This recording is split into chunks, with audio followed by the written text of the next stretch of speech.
Hi! Kamusta ka mo tanan? Ang ngalan ko si Adrian. Mastoryahanin naman kita pati sa pahamot. Ini nga pahamot nga luya ko istorya sa inyo subong tawag siya 1861 Naxos for Men and Women. Iyan ni siya ni Zerjov. Pwede pa lalaki, pwede pa babae, pwede pa sa tanan. Kag tanan nga pahamot mo na kung tulokon. Kag o de parfum ni siya butang balon isa ka baso kalayo bago ka masimutan.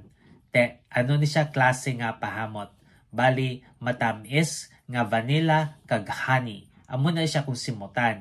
Angay siya sa matugnaw nga panahon. Ang temperatura nga para siya is between 50 to 70 degrees Fahrenheit o 10 to 21 degrees Celsius. Ano ang iyang mga nota? For the top, we have lavender, bergamot kag lemon. Ang lavender, presko kag tinlo nga nota. Bergamot nga mahamot nga citrus, kag lemon nga maaslom nga citrus. Kag for the mid, we have honey, cinnamon, cashmeran, kag jasmine sambak. Ang honey panyam is cinnamon, matamis, kag mainit nga dumi pagkapulbos kag makahang nga nota.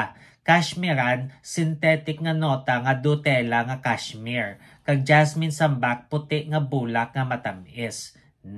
Kag for the base, we have tobacco leaf, vanilla, kag tonka bean. Ang tobacco leaf, bastante nga mainit kag matamis nga herbal nga nota. Vanilla nga komportable nga nota, kag tonka bean nga duhilamon nga matamis. Kabay pa nga namian kamo sini nga pahamot. Kag kung may iban pa kamo mga pahamot nga luyag istorya sa ako, ibili lang sa comment section sa duso naman. Bye-bye!